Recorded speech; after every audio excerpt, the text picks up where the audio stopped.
चलिए देखिए, इलेक्ट्रोनिगेटिव के बारे में पढ़ने जा रहे हैं। इलेक्ट्रोनिगेटिविटी होता क्या, ठीक है। सबसे पहले बाबू इलेक्ट्रोनिगेटिविटी होता क्या समझते हैं हम लोग। देखिए, किसी भी इलेक्ट्रॉन को खींचने का क्षमता, एबिलिटी का मतलब होता है क्षमता, कहने का मतलब एक प्लस है तो दूसरे माइनस को देगा तो माइनस उसको क्या करेगा, खींचेगा। तो किसी भी एलिमेंट के पास जितना उसको इलेक्ट्रॉन को खींचने का क्षमता होता है उसे ही हम लोग इलेक्ट्रोनिगेटिविटी कहते हैं। इलेक्ट्रोनिगेटिविटी को हम लोग EN से शॉर्ट में लिखते हैं और उसको डिनोट करने के लिए स्मॉल x का यूज करते हैं। क्या का यूज करते हैं, स्मॉल का x का यूज करते हैं। जैसे आप देख सकते हैं यहाँ पे ब्रैकेट में आप डाल सकते हैं स्मॉल x। देखिए लिखा हुआ electronegativity, ability to attract share electron to itself. जो इलेक्ट्रॉन शेयर होने वाला होता है वो खुद से क्या करता है, अट्रैक्ट करता है, उससे ही इलेक्ट्रोनिगेटिविटी कहते हैं। ये आपके दो टाइप में हो सकता है, एक आपके पोलर बॉन्ड में देखने के लिए मिलेगा और दूसरा नॉन पोलर बॉन्ड में मिलेगा। पोलर बॉन्ड किसको कहेंगे, जिसमें अलग अलग एलिमेंट पार्टिसिपेट करेंगे उसको हम लोग पोलर बॉन्ड बोलेंगे, और जिसमें सेम एलिमेंट पार्टिसिपेट करेंगे वो नॉन पोलर। ये आपका सिंपल डिफिनेशन हुआ। आगे जाइएगा तो थोड़ा सा और उसमें चेंजिंग आएगा। फिलहाल एकदम सिंपल एक भाषा में समझिए कि पोलर बॉन्ड बनने के लिए अलग अलग टाइप के दो एलिमेंट होना चाहिए तो वो पोलर बॉन्ड बनाएगा, और नॉन पोलर बनने के लिए एक ही टाइप के एलिमेंट होते हैं। आगे देखिए क्या लिखा हुआ, on the basis of electronegativity, electronegativity के आधार पर दो टाइप में बॉन्ड को बांटा गया है, एक पोलर बॉन्ड दूसरा नॉन पोलर। पोलर बॉन्ड में unequal sharing of electron, unequal कहने का मतलब अलग अलग एलिमेंट रहेगा तो जाहिर सी बात है कि अलग अलग उसका देने का क्षमता होगा, यानी देने का लेने का क्षमता इक्वल नहीं होगा। कहने का मतलब वो जितना चाहिए, अब मान के चलिए आप क्लोरीन को लीजिएगा तो ये एक का शेयरिंग करेगा तो ये इक्वल अमाउंट पे किया।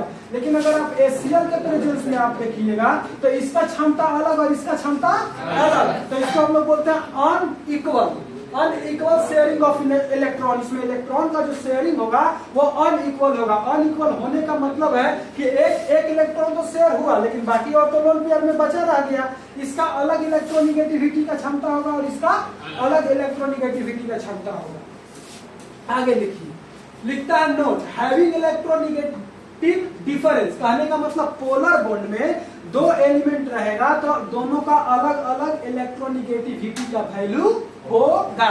जैसे आप देख सकते हैं एग्जांपल आपको मिलेगा। दूसरा देखिए, प्रोड्यूस पार्शियल चार्ज, ये पार्शियल चार्ज को प्रोड्यूस करता है।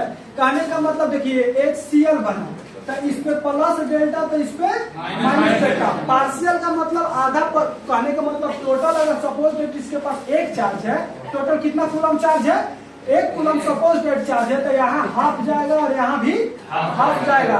कहने का मतलब जब चार्ज तो दूसरे को भेजेगा तो पार्शियल भेजेगा। अगर इस पे 1/2 भेजेगा तो इस पे भी 1/2, इस पे 3/2 तो इस पे भी 3/2। मतलब जितना आपके पास कंपाउंड रहेगा उसके वैल्यू का आधा चार्ज वो उसको देता है। तीसरा लिखता मोर इलेक्ट्रोनिगेटिव एटम, मतलब वैसा एटम जिसके पास ज्यादा माइनस चार्ज होगा उसको हम लोग माइनस डेल्टा बोलेंगे। क्या बोलेंगे, माइनस डेल्टा। अब HCl में सबसे ज्यादा इलेक्ट्रोनिगेटिव कौन है, H है कि Cl है? Cl है। Cl आपके Cl ज्यादा ताकतवर है कि हाइड्रोजन ज्यादा ताकतवर है? Cl ज्यादा ताकतवर है। Cl के लास्ट ऑर्बिट में ज्यादा एलिमेंट होता है कि हाइड्रोजन के लास्ट ऑर्बिट में ज्यादा? Cl के लास्ट ऑर्बिट में ज्यादा एलिमेंट होता है, सॉरी इलेक्ट्रॉन होता है। चलिए, और जो लेस इलेक्ट्रोनिगेटिविटी होगा, कहने का मतलब हाइड्रोजन जो है लेस इलेक्ट्रोनिगेटिविटी है तो उस पर प्लस डेल्टा है कि नहीं, तो उस पर प्लस डेल्टा चार्ज जाता है। और जो ज्यादा इलेक्ट्रोनिगेटिविटी होता है, कहने का मतलब इलेक्ट्रोनिगेटिविटी से आप क्या समझते हैं, अट्रैक्ट करने का क्षमता। तो बताइए क्लोरीन के पास 7 गो इलेक्ट्रॉन है तो 7 सामान को न सटा सकता है, लेकिन हाइड्रोजन के पास उतना इलेक्ट्रॉन है तो उसके पास उतना क्षमता नहीं है, तो लेस इलेक्ट्रोनिगेटिव है। तो लेस है तो प्लस डेल्टा बोलेंगे, और माइनस है तो मोर है तो माइनस डेल्टा का यूज करेंगे। यहाँ पर कोई दिक्कत?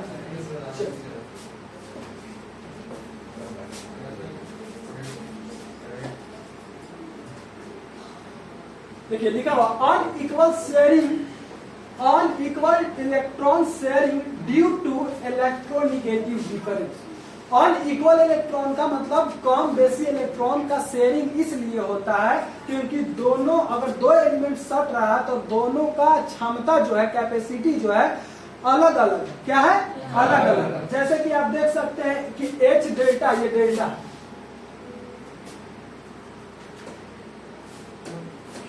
ठीक है, डेल्टा, ये डेल्टा का सम, ठीक है, डेल्टा ऐसे देते हैं, ये प्लस डेल्टा, ये माइनस डेल्टा। ये दोनों के बीच में कहने का मतलब ऑन जो इलेक्ट्रॉन का शेयरिंग हुआ है ऑन इक्वल, इधर ज्यादा इलेक्ट्रॉन रहता है और इधर कम, इसके पास कम क्षमता, इसके पास जो है कम क्षमता है और इसके पास ज्यादा क्षमता है, तो इसको हम लोग बोलेंगे on equal sharing of electron.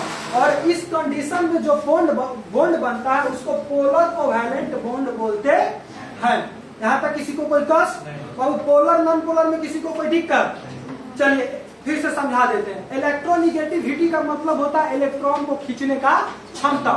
Electronegativity के आधार पर बॉन्ड को दो भाग में बांटा गया है, एक आपका पोलर बॉन्ड और एक आपका non polar bond. Polar bond जो होता है उसके पास अलग अलग एलिमेंट होता है तो उसके पास खींचने का अलग अलग क्षमता होता है, यानी अनइक्वल क्षमता होता है, इक्वल क्षमता नहीं होता है। जब अनइक्वल क्षमता होता है तो ये डाइपोल को जनरेट करता है। किसको जनरेट करता है? डाइपोल को।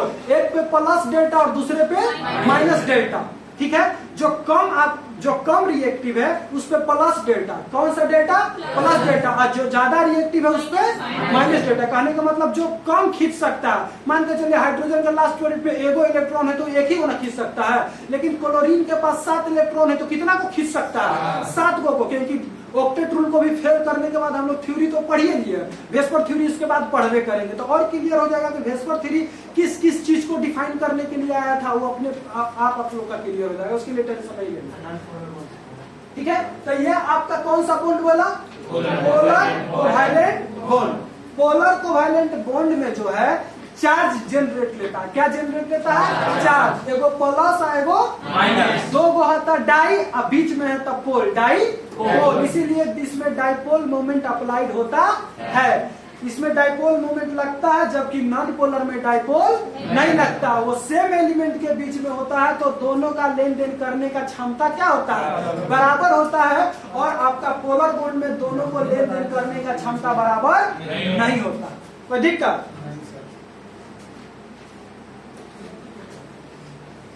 देखिए समझा देते, फिर लिखिए। लिखा हुआ bond made two type of atom is known as polar bond. वैसा बॉन्ड जिस बॉन्ड का फॉर्मेशन होते समय दो अलग अलग एलिमेंट हो तो उस कंडीशन में जो बॉन्ड बनेगा उसको पोलर बॉन्ड बोलेंगे, ठीक है। नॉन पोलर बॉन्ड वैसे बॉन्ड को बोलेंगे जिसमें एलिमेंट एक ही टाइप का हो, यानी एलिमेंट क्या हो?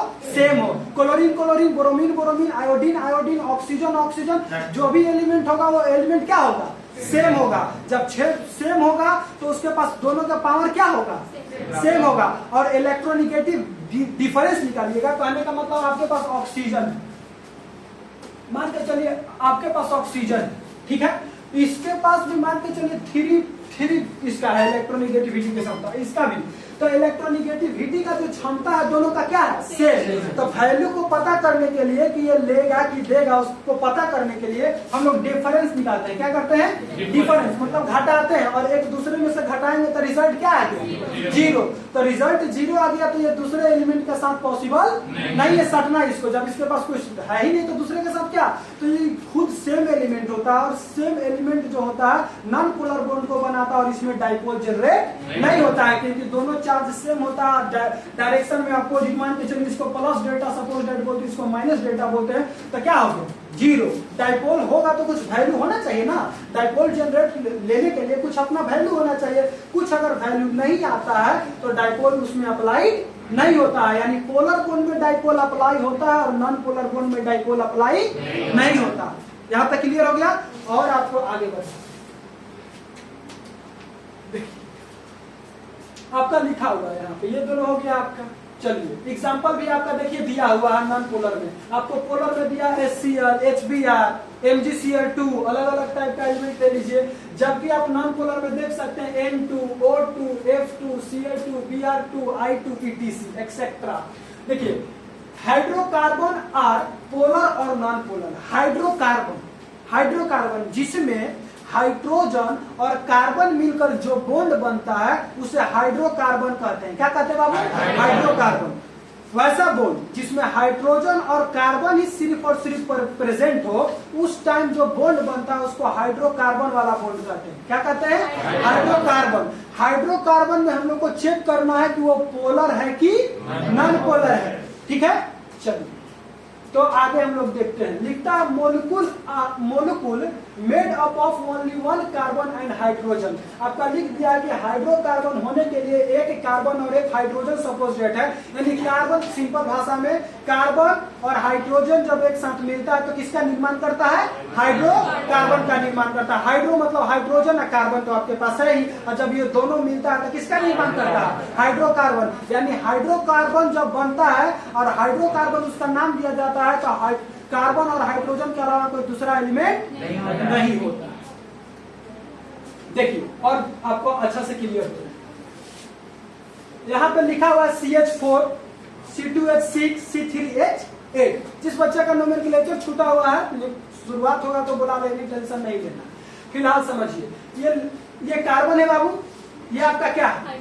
हाइड्रोजन।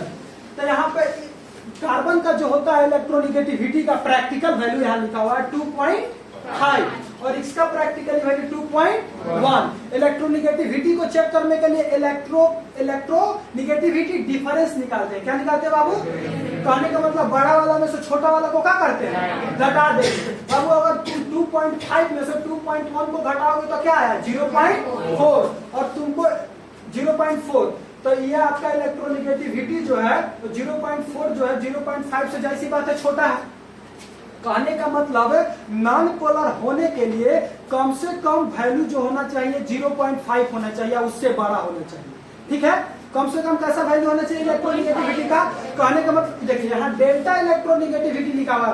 डेल्टा का मतलब होता है डिफरेंस। डेल्टा का मतलब आपको डिफरेंस होता है। दो एलिमेंट है तो उसके बीच को डिफरेंस को निकालते हैं, उसके लिए ट्रायंगल लाइक स्ट्रक्चर का यूज करते हैं। इसको हम लोग डिफरेंस बोलते हैं। क्या बोलते हैं? डिफरेंस बोलते हैं। डिफरेंस में कोई दिक्कत? तो देखिए ये एक आपका कार्बन है, एक आपके पास क्या है? हाइड्रोजन। तो कार्बन का अपना अलग इलेक्ट्रोनिगेटिविटी का वैल्यू और हाइड्रोजन का अपना अलग, तो दोनों का अलग अलग वैल्यू है तो उसका डेल EN निकालेंगे। क्या निकालेंगे?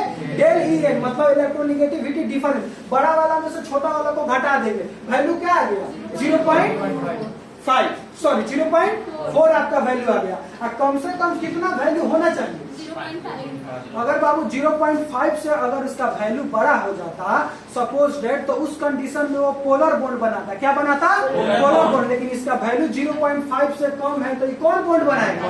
नॉन पोलर बॉन्ड बनाएगा। एक भाषा हम लोग सिंपल सीखे कि देखो अलग अलग टाइप का एलिमेंट मिलेगा तो पोलर बॉन्ड बनेगा, और सेम एलिमेंट मिलेगा तो नॉन पोलर बनेगा। ये एक सिंपल था। लेकिन दूसरा कंसेप्ट है कि दो अलग अलग भी अगर एलिमेंट है उसका डिफरेंस अगर 0.5 से कम आता है तो नॉन पोलर बॉन्ड बनाएगा। क्या बनाएगा?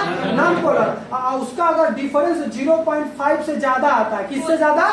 0.5 से ज्यादा, तो उस कंडीशन में जो बॉन्ड बनेगा वो पोलर बॉन्ड बनेगा। यानी हाइड्रोकार्बन जो है कैसा बॉन्ड बनाता है बाबू? नॉन पोलर बॉन्ड बनाता है, क्योंकि जितने भी हाइड्रोकार्बन है उसके बीच का डिफरेंस जो है 0.5 से क्या होगा? कम होगा। 0.5 से जब कम उसका वैल्यू आएगा तो उसको नॉन पोलर बॉन्ड बोलेंगे। कोई दिक्कत? बहुत थोड़ा एडवांस। हाइड्रोकार्बन आपके एनसीईआरटी में ज्यादा यूज नहीं किया, फिर भी आपको यहीं पे बतला दिए कि आगे के चैप्टर में आपको दिक्कत नहीं है। तो वहां अलग अलग एक ही टाइप का जितना क्वेश्चन पूछता है थोड़ा हाई लेवल का एक ही में डाल दिए कि आपको टेंशन ना ले हो। बोर्ड के लिए तो जो बोर्ड का थ्योरी, बोर्ड में क्या आपसे पूछ सकता है? VPT लिखो, वेस्पर लिखो, आयनी का प्रॉपर्टीज लिखो, लैटिस, क्या पूछेगा? इससे ज्यादा क्या पूछेगा? लेकिन हम वही थोड़ा सीबीएसई वाले रहेंगे तो स्ट्रक्चर वगैरह देगा, थोड़ा न्यूमेरिकल देगा, थोड़ा लिखवाएगा भी, थोड़ा न्यूमेरिकल टाइप भी क्वेश्चन देगा। तो इस चैप्टर में लॉजिकल भी क्वेश्चन देगा।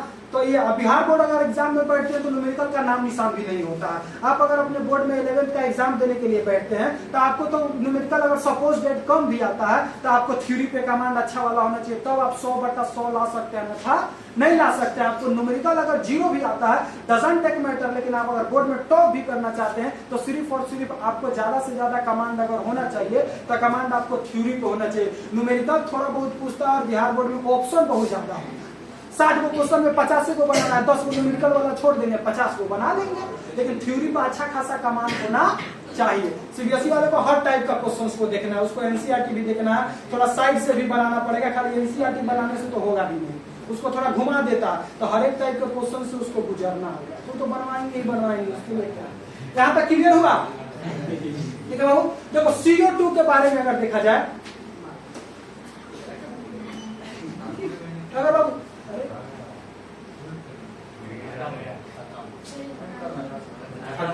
हाँ ठीक है, अगर बाबू CO2 का स्ट्रक्चर देखा जाए तो कार्बन छोटा है तो कार्बन सेंट्रल एटम बनेगा और ऑक्सीजन दोनों ओर से डबल बॉन्ड के साथ पकड़ के उसको रखेगा। ठीक है, पकड़ लिया तो ये आपका ऑक्सीजन है, ये आपका कार्बन है। ठीक है, आपके पास कार्बन का जो होता है 2.5 इलेक्ट्रोनिगेटिविटी का वैल्यू होता है और ऑक्सीजन के पास कितना होता है 3.5। 3.5 में से 2.5 को घटाएंगे तो वैल्यू क्या आ गया 1। 0 पॉइंट से कम है कि ज्यादा? 0 पॉइंट से छोटा है या 0 पॉइंट से ज्यादा है? तो पोलर बॉन्ड बनाएगा कि नॉन पोलर बॉन्ड बनाएगा? पोलर बॉन्ड बनाएगा। बाबू एक कॉन्सेप्ट क्लियर कर लो कि इलेक्ट्रोनिगेटिविटी चेक करने का 2 मेथड सीखा, एकदम बच्चा वाला मेथड तुम ये सीखा कि नॉन पोलर उसको बोलेंगे जो सेम एलिमेंट के बीच में बनेगा, अलग अलग एलिमेंट के बीच में बनेगा तो अलग अलग उसका इलेक्ट्रोनिगेटिविटी का मतलब खींचने का क्षमता अलग अलग होगा। जब अलग अलग होगा तो वो डाइपोल जनरेट करेगा, तो वो भी एक प्रकार का पोलर बॉन्ड होगा। और दूसरे कंडीशन में जब हमको कुछ नहीं पता चल पाए, सेम इसमें पता करने के लिए कह दे कि पोलर कौन है नॉन पोलर कौन है, तो दूसरा कंडीशन है कि तुम दोनों का डिफरेंस निकालो। कोई 2 एलिमेंट है तो दोनों का इलेक्ट्रोनिगेटिविटी लिखो और उसका डिफरेंस निकालो। अगर 0.5 से ज्यादा आता है तो पोलर और उससे कम आता है तो नॉन पोलर। कोई दिक्कत? एकदम क्लियर हो गया आप लोग का? चलिए आगे देखिए, हम लिखवा देते हैं। देखिए ये आपका नोट में लिखा हुआ है, क्या लिखा हुआ है? नोट। जब आप पेरियोडिक टेबल में लेफ्ट से कहां जाते हैं तो इलेक्ट्रोनिगेटिविटी क्या करता है? इंक्रीज करता है, क्योंकि पीरियोडिक टेबल में पढ़ाना है ही। कुछ हुआ क्या इसमें?